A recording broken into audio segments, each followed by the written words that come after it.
So this is our Savage 24D Series P break action 22 410 dual barrel small game rifle shotgun combo, whatever you want to call it. This rifle is from about the 70s, late 70s. My father actually purchased it for $65 with the scope. The original scope that was on it was this Bushnell Sport View 3x7 3/4 inch tube. You don't see too many of these today. Over the years, the glass has just kind of gotten yellowed and hazy, making it real difficult for light to pass through. So we went ahead and we upgraded our scope. Not a very expensive model. Got it off Amazon. It's a Bushnell Banner Series 3x9. And we need to get this guy sighted in.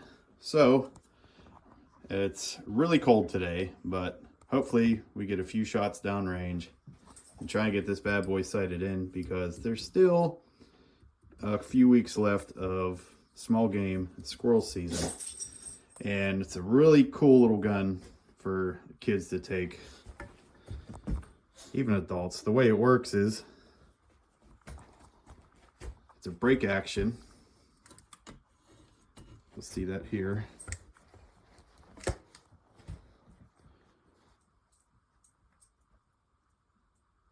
You'll see it's empty.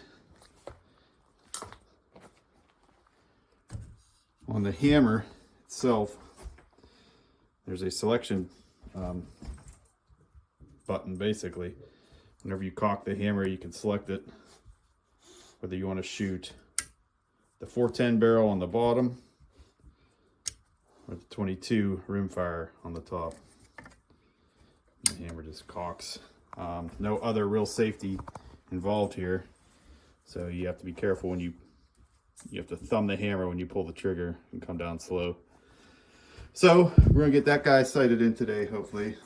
Just shooting some 40 grain tactical target shells here for the 22. We'll sight in a 22, and at that point the 410 will be really close.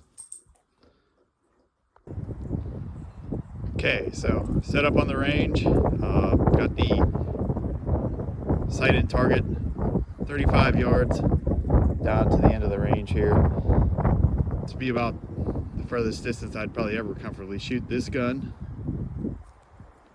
especially the shotgun part. After that, you're just going to lose your spray pattern. So if we get it sighted in down to that target, I'm pretty happy with that. And at that point, I think any youth that wants to use this, or any young adult, any female, anybody that wants to use this, should be good to go.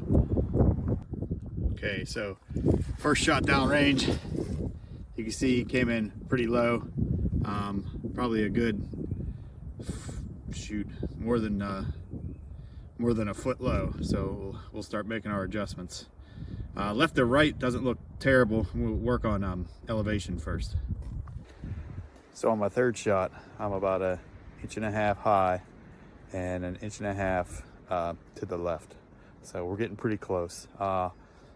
First shot was about 14 inches low. Second shot, I adjusted 50 clicks at this yardage, and that brought me up about 6 inches. So I just added another 100 clicks to the scope, which seems like a lot, but it's a little high now, but it's on the paper and it's looking pretty close. So we're gonna make a couple more adjustments here on the elevation and see where we're at. Okay, so like I said, this was my first shot, second shot, third shot a little high. Here's my fourth shot. That was 8 clicks on the scope coming down. Okay, so after a couple more adjustments, finally got one right in dead center. So I hit here when I said I need to make another fine adjustment, and like I always do, I get my left and right mixed up, and I turned the knob the wrong way, came left. So then I had to bring it back. And then obviously I was kind of back where I started. So I felt pretty close on the elevation. So I adjusted a couple more clicks and started working on the windage, the left right. So then that was here, my next to last shot, and then this was my last one. So I'm pretty happy with that. What I'm going to do now is I'm going to put up a small bore target and put 3 rounds downrange and see where those 3 hit. If I like where those hit, I'm going to call it sighted in and ready to hunt with. Okay, so just finished firing a group of 3 into the small bore target, walking down to see where they hit. Hopefully we're all in the black, and hopefully we're all really close to the bullseye. So let's take a look.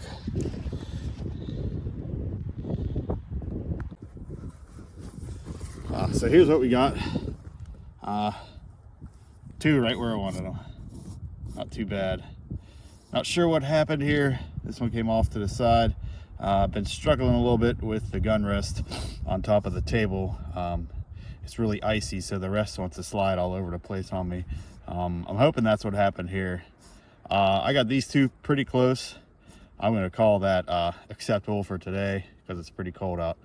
Anyway, it's time to move this stuff back inside and warm up. I went back and tried one more.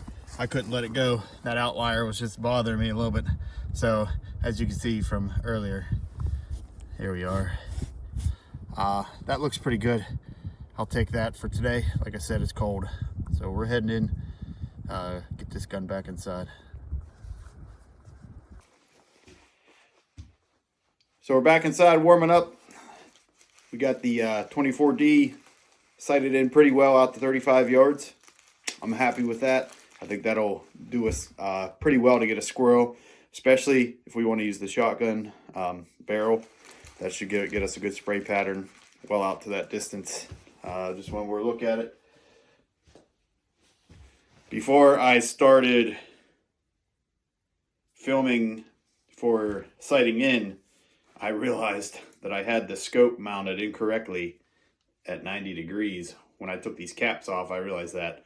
So something to pay attention to. I didn't do that the other day when I initially mounted the scope, obviously. So we got around there pretty good though. I fixed that problem. We got it sighted in, and I think we're ready to take this guy hunting.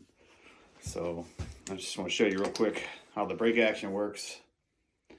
Didn't get a chance to show me actually physically shooting the weapon. That's due to the cold and lack of another cameraman and me not wanting to haul a bunch of equipment outside. But if you guys like this video, me and Ant-Man have been talking about doing more stuff like this, a little bit more in-depth things. We have a couple other guns we need to get sighted in. 2 different 308s, and we always like shooting a muzzleloader and a 30-30. So we could bring that stuff to the range, and if you guys like it, we can show more of that. Leave us a comment if you do. Take care. Have a good day.